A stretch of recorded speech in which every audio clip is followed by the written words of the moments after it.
What happens when a former attorney general walks into a luxury car dealership and is quietly turned away? No shouting, no cameras, just dignity and a husband with a plan. This isn't just a story about a car. It's about presence, character, and how one silent gesture sparked a national conversation. It was the kind of morning Aspen was famous for. Clear sky, crisp air, and a light breeze that smelled faintly of pine. Pam Bondi stepped out of her SUV wearing a cream-colored wool blazer, pale blue blouse, and suede boots that clicked softly against the stone sidewalk. There were no reporters trailing her, no entourage, no announcements. Just her. She walked alone toward Silvercrest Automotive, a glass-and-steel luxury dealership nestled between a Scandinavian furniture gallery and a minimalist wine bar. She hadn't come for attention. She came for a purpose, a gift. Her husband, John, a man who kept his opinions quiet and his engines loud, was turning 60 in 2 weeks, and Pam wanted to surprise him with the one thing that made his eyes light up more than politics ever had: a custom-built Rolls Royce Phantom. She'd already reviewed the online specs, knew exactly what she wanted: obsidian black exterior, caramel leather interior, walnut inlays, classic, bold, unmistakably John. All she needed was someone to place the order. Inside, the dealership was sleek and hushed, the kind of place where everything, voices, lighting, attitude, was turned down to a whisper. A young receptionist behind a frosted desk looked up and gave her a quick, polite smile. Pam offered a nod, walked past a navy blue Cullinan on display, and paused near a matte black Phantom positioned beneath a skylight. Her fingers grazed the polished edge of the hood ornament, her mind already picturing John's reaction when it arrived. Her phone buzzed once in her purse. She ignored it. Then came the footsteps. A man in his 20s, sharp haircut, fitted polo with the Silvercrest logo approached. "Ma'am, can I help you with something?" he asked, voice polite but almost too rehearsed. "Yes," Pam said, turning with a soft smile. "I'm interested in placing a custom order for a Phantom for my husband's birthday." He paused. His expression didn't shift, not exactly, but something behind the eyes flickered. Recognition. Discomfort. A moment later, he said, "I know who you are." Pam raised an eyebrow, not accusatory but alert. The young man continued, lowering his voice just enough so others couldn't hear. "You're Pam Bondi from Trump's legal team." She nodded slowly. He glanced around, then, carefully, deliberately, "I'm sorry, but we reserve the right to refuse service. This dealership maintains a specific culture and community standard. Some of your affiliations don't align with the values we try." Pam blinked, expression unreadable. "How exactly does that exclude me?" The smile vanished from his face. "We've had clients express discomfort when certain public figures visit. We just want to maintain a safe space." Safe space. The words hung in the air like frost on glass. Pam didn't argue. She didn't frown. She simply nodded once, turned back toward the exit and walked out. Her heels clicked against the marble again, this time softer, measured, not in retreat. Outside, beneath the bright aspen sun, Pam exhaled slowly. What she didn't know was that John had already seen the storm coming, and he was planning his response. Pam didn't speak as she exited Silvercrest Automotive. She didn't need to. The message had been clear, delivered with all the slick polish Aspen was known for.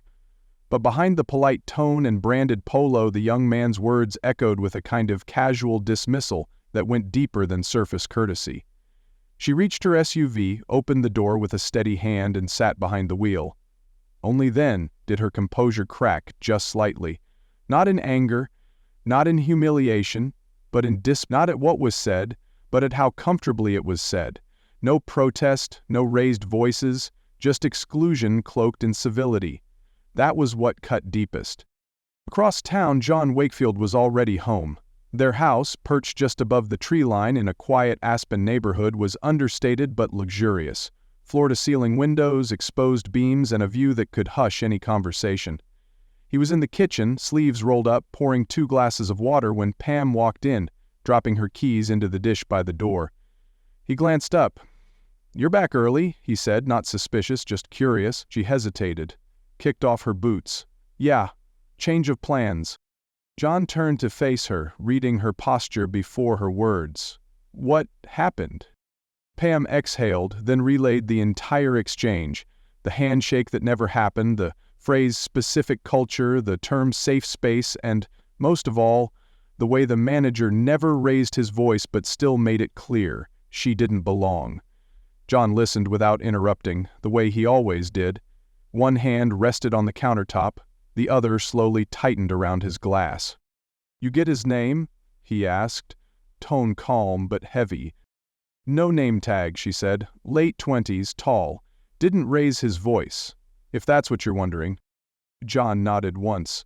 "That makes it cleaner." Pam frowned. "Cleaner?" He was already walking toward the living room, grabbing his phone. "Don't make this a thing," she called after him. "I won't," he said. "But I'm not letting some cashier in an overpriced building gatekeep." John scrolled through his contacts and tapped a name. He put the call on speaker. "Jackson Red, Auto Logistics."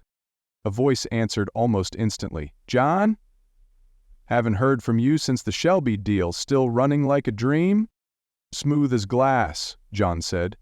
"But I need something else, a Phantom, custom build.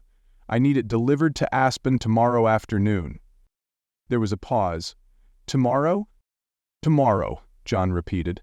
"Obsidian black, caramel interior, walnut inlays, full comfort package. And Jackson, I want it delivered directly to Silvercrest Automotive, right in front. No signature, no announcement. Just roll it off the truck and leave it there. Make sure it's recorded."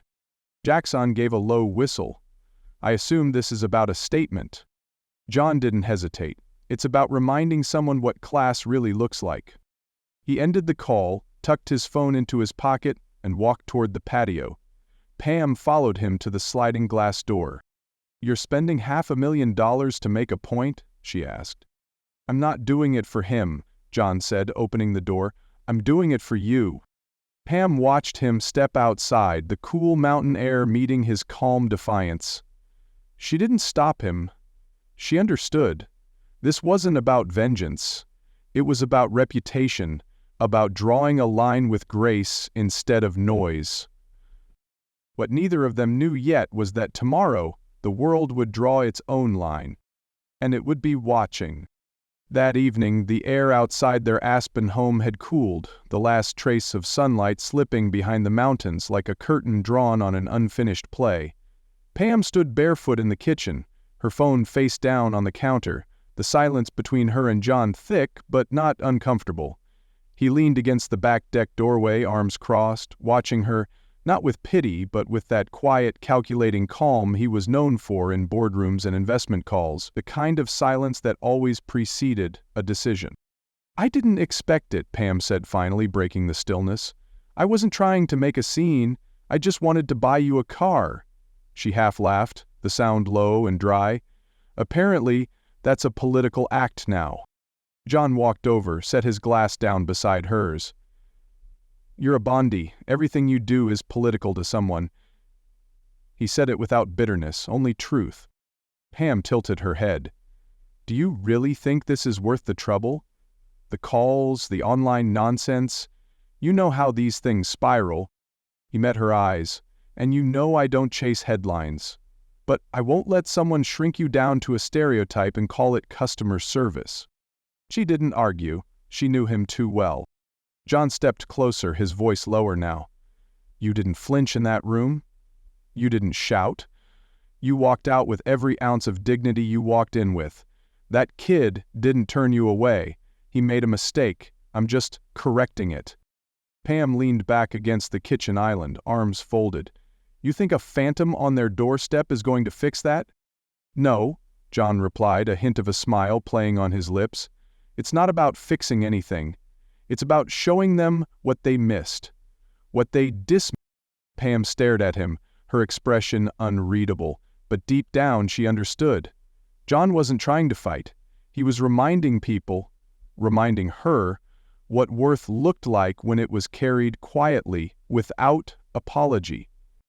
Later, after they'd eaten and the house had gone still, She found a folded note on her nightstand in John's handwriting. "Let them show who they are. We'll show them who we are." Pam sat on the edge of the bed, the words resting in her palm. No press releases, no counter-statements, just a message and a promise. And somewhere across town a delivery truck was already being prepared for a stop it wouldn't forget. The next day, just after noon, the sleek front windows of Silvercrest Automotive reflected the midday Aspen sun like polished mirrors. Inside, the staff moved with curated calm, answering questions in low tones, ushering potential buyers through gleaming rows of luxury cars. The previous day's encounter with Pam Bondi had already faded into an uncomfortable blur for most of them, until a sound broke the stillness, the hiss of hydraulic brakes. A long shadow darkened the glass entrance as a flatbed truck rolled into the front driveway. At first no one reacted. Deliveries happened occasionally, but they usually went around back, quiet, off camera. This was different. A young sales associate glanced outside and stiffened. Trent?" she called, backing toward the manager's office. The truck's back gate lowered with a soft, mechanical whine, and there it was. A Rolls Royce Phantom, obsidian black, glistening like liquid midnight. The kind of vehicle you didn't see parked, you saw unveiled. Its deep caramel leather interior caught the sun, rich and regal. No dealership decals, no temp plates, just a small silver tag in the front window that read, "For Mr. John Wakefield, paid in full." Staff gathered behind the glass, confused. One of them was Elliot Crane, the very manager who had turned Pam away. His face paled. "What the hell?" he muttered. He moved toward the entrance as the truck driver's silent professional unhooked the straps, stepped back, and with the grace of practiced hands, released the Phantom. It rolled off the ramp onto the pavement like a king entering court.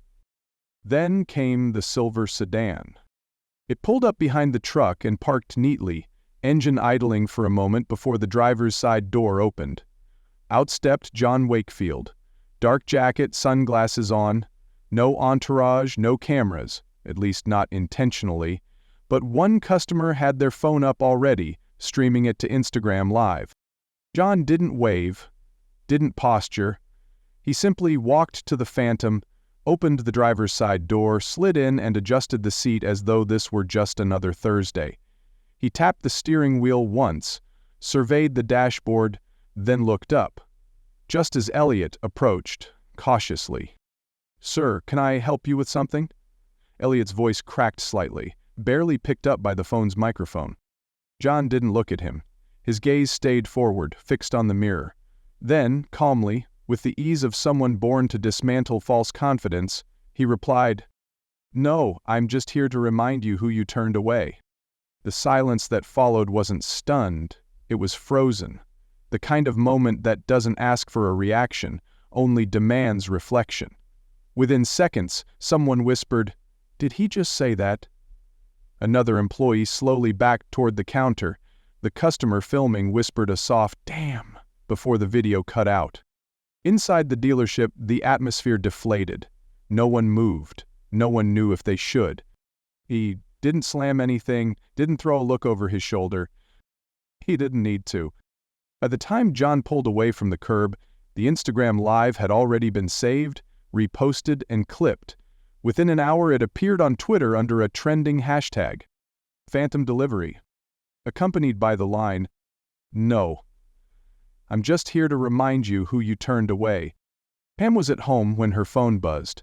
John's text read, "Check Silvercrest's Instagram, 5 minutes." She opened the app, saw the red live ring around their profile, tapped, and watched the moment unfold. Her eyes didn't widen, her lips didn't curl into a smirk. She simply watched, coffee in hand, the sun warming the floor near her feet. She hadn't asked for this, but John knew exactly what needed to be said. And sometimes the most powerful words are the ones delivered with leather seats, polished chrome, and no need for a microphone.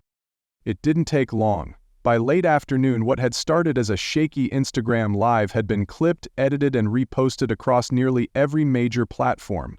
On Twitter, the video spread like wildfire. One caption read, He didn't yell, he didn't protest, he just delivered a Phantom and walked away. That's how you speak without saying a word. Another had slowed the moment. John replied to Elliot, freezing the quote. I'm just here to remind you who you turned away. Paired with dramatic music, it became the viral equivalent of a mic drop. Cool, sharp, impossible to ignore. Within hours, Phantom delivery was trending nationally, alongside hashtags like luxury reversal and elegance over outrage. TikTok creators stitched it into montages about grace under pressure. Even Instagram meme pages known more for pop culture snark jumped on the trend, posting, "When your husband is low-key Batman." Pam, still at home, hadn't said a word publicly. She didn't need to. Her silence became part of the mystique. Requests for interviews poured in, some from sympathetic outlets, others just chasing the wave. John refused them all. The story was already telling itself, and the public was listening. Even more surprising were the comments. They weren't politically charged, at least not at first. Instead, people focused on the tone, on the refusal to fight fire with fire. One viral comment read, "In a world addicted to shouting, this is how you take back the room. With presence, not noise." Meanwhile, Silvercrest Automotive scrambled. Their social media team turned off comments by sundown. The original Instagram Live was deleted, but it was too late. Copies were everywhere, including screen-recorded versions on YouTube, Reddit, and Facebook. Inside the dealership, staff whispered. Customers came in asking, "Is this the place from the video?" Others just stood outside and took photos. John's Phantom, now parked briefly near a nearby cafe, had become a symbol. That evening, Pam sat on the back patio, the viral clip muted on her phone as the views ticked upward by the thousands. Sometimes, she thought, the storm doesn't begin with thunder. It begins with silence. By the next morning, the vibe inside Silvercrest Automotive was unrecognizable. The usual polished elegance had given way to hushed tones, sideways glances, and frantic texts under desks. The viral clip had been featured on 2 national news sites and reshared by a well-known political commentator with over 1 million followers. Even people who had never stepped foot in Aspen now knew the dealership as the place that turned away Pam Bondi and got a Phantom delivered to their front door in return. It was no longer a local embarrassment. It was a full-blown PR crisis. Trent Wallace, the dealership's general manager, finally stepped out of his office. A normally invisible figure who preferred spreadsheets to drama, he now wore the stiff posture of a man summoned into a storm he hadn't created. In the staff meeting that followed, he didn't yell. He didn't need to. "We don't take political stances," he said flatly, addressing the room. "We sell high-end cars. We build relationships. That's our brand. What happened here was not aligned with that mission." No one mentioned Elliot Crane by name, but every eye flicked in his direction. He sat stiffly in a side chair, fingers tapping nervously against a coffee cup. He knew what was coming. Trent continued, "The comments made to the customer were not authorized, not discussed, and absolutely not reflective of our values." Someone in the back murmured something under their breath. No one laughed. This wasn't funny anymore. After the meeting, Elliot was called into Trent's office, where a video call with 2 regional executives from Silvercrest's parent company in Los Angeles was already in progress. The tone was not casual. "Explain to us," one exec, a sharp-featured woman named Valerie Chen, said, "what you thought was going to happen when you told a former attorney general she didn't align with our dealership's values." "I was trying to preserve the atmosphere of the space," Elliot stammered. "She's controversial. I thought—" "You thought wrong," she snapped. "You made a personal call. That has now caused brand damage across multiple platforms." The other exec, a man named Dale Rivers, chimed in. "Do you understand what kind of clientele we've just alienated? Do you understand how many deliveries have been postponed this morning because buyers want to see how this plays out?" Elliot looked down, defeated. "I didn't know who her husband was." Dale leaned forward. "That's the point. You assumed she was small enough to dismiss, and now half the internet is calling her the classiest woman in America." By lunchtime, 2 high-end SUV pickups had been canceled. A local tech CEO postponed his appointment until the dealership clarified its stance. Meanwhile, young customers wandered in just to snap photos out front. One pair of college-aged kids asked, "Hey, where's the car from the video?" The receptionist smiled awkwardly. "It's no longer on site." Outside, the air buzzed not with sales energy, but with the weight of scrutiny. John Wakefield hadn't given a press conference. Pam hadn't tweeted. But their silence had left an echo in every corner of the building. And Elliot Crane, once eager to prove his cultural awareness, now sat in a back office, wondering if his career had just ended over a 5-minute conversation with the wrong customer. The Phantom was gone. But the fallout was just beginning.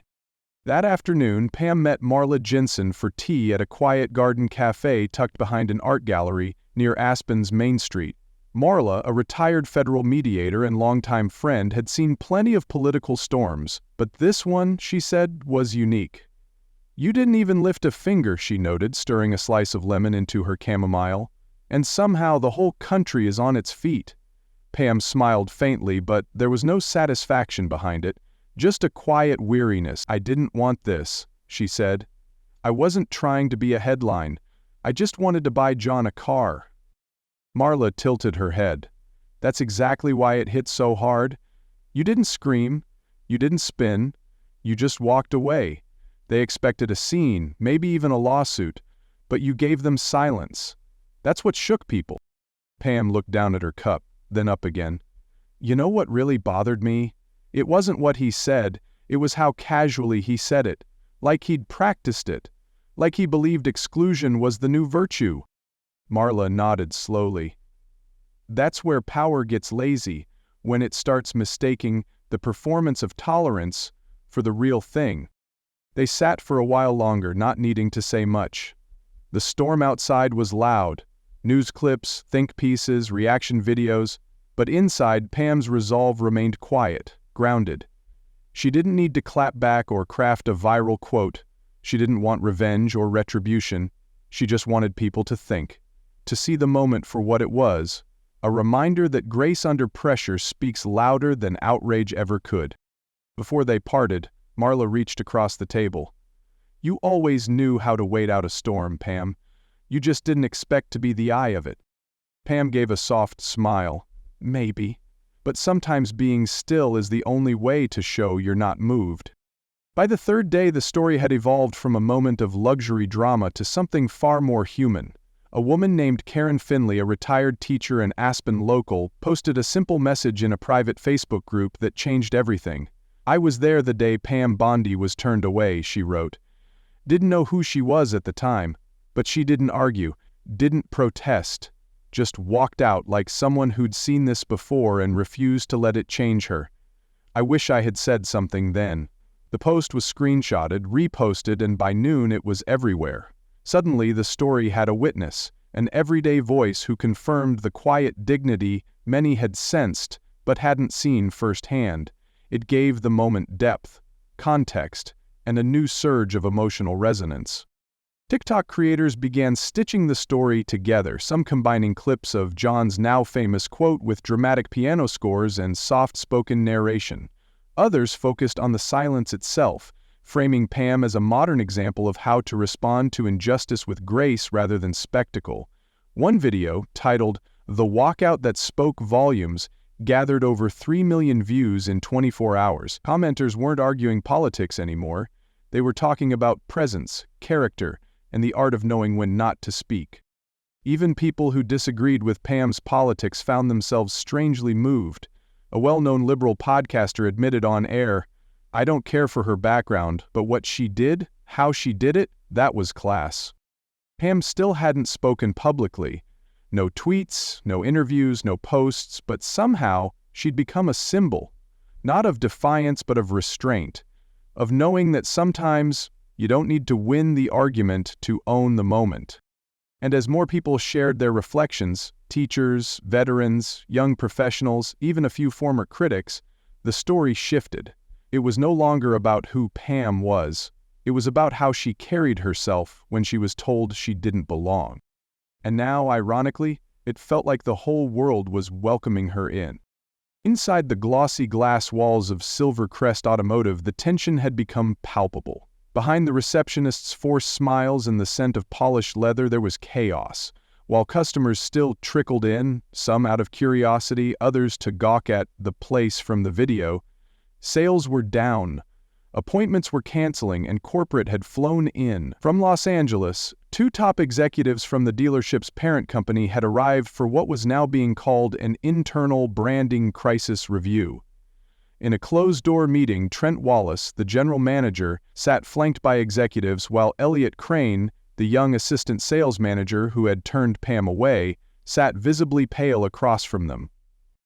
"This isn't about a car anymore," said Valerie Chen, one of the visiting executives. "It's about judgment. You made a personal choice and tied it to our brand without authorization." Elliot tried to explain again. He was preserving the atmosphere, defending the dealership's inclusive reputation. But Dale Rivers, the other executive, cut in. "Inclusive doesn't mean exclusive. You don't get to pick who fits in and who doesn't, especially not when they're paying in cash for a $500,000 Phantom." Meanwhile, outside the boardroom, employees whispered that Elliot's days were numbered. A senior sales associate admitted, he didn't think it would matter. He thought no one would find out. But everyone had. Clients had begun asking pointed questions. A regular buyer paused a down payment on a Bentley, citing image concerns. Another emailed, "If this is how you treat people who walk in politely, how do you treat the rest of us?" The brand was bleeding, quietly but publicly. Silvercrest's official Instagram, which once posted glossy car interiors and curated Aspen skyline shots, had gone dark. Their most recent post, a vague statement about listening and learning, was met with screenshots of the video and sarcastic replies. Most were deleted within minutes. All comments were turned off. By the end of the week, Elliot was placed on administrative leave pending internal review. Officially, it was a routine HR matter. Unofficially, everyone knew he had become the face of a moment that spiraled far beyond a single misstep. His silence now matched Pam's, but his lacked power. Because in this story, restraint had won, and arrogance had cost the company dearly. 2 weeks after the delivery, the media frenzy had begun to taper off, but the story still lingered, like the scent of something unforgettable. Pam sat on the back patio of their Aspen home, wrapped in a shawl against the mountain air, the sky painted with early evening hues. John joined her, placing a glass of wine by her hand and settling in beside her without a word. Neither of them mentioned the dealership. They didn't have to. The world had already drawn its conclusions. Silvercrest had become a case study in brand miscalculation, Pam a symbol of measured grace. She'd received messages from strangers across the country, veterans, young women in law school, even critics who simply wrote, "You reminded me that silence doesn't mean surrender."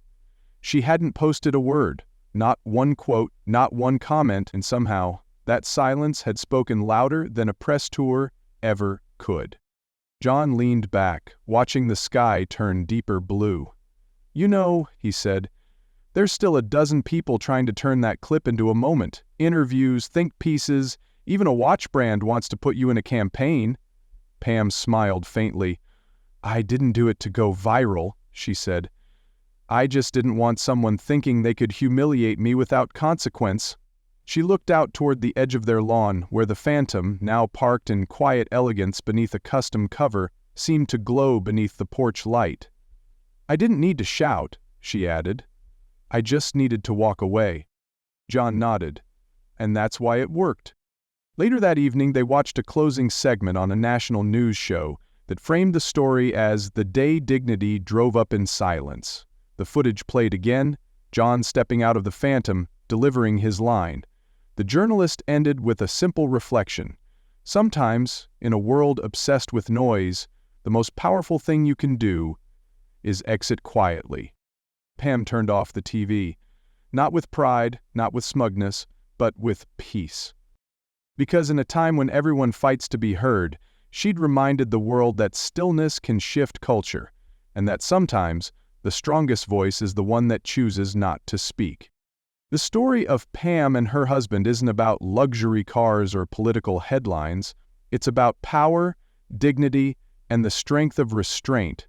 In a world addicted to outrage, where the loudest voice often drowns out the most reasonable one, Pam reminded us that not every insult requires a reaction, and not every slight needs a spectacle.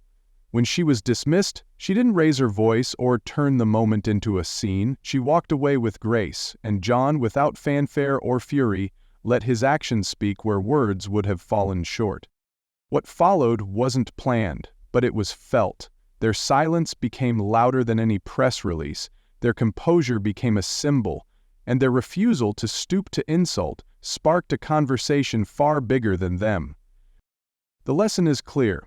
You don't have to fight to be heard, you just have to stand in your truth, and let others reveal theirs, because sometimes the strongest protest isn't a roar, it's quiet, steady, and unforgettable.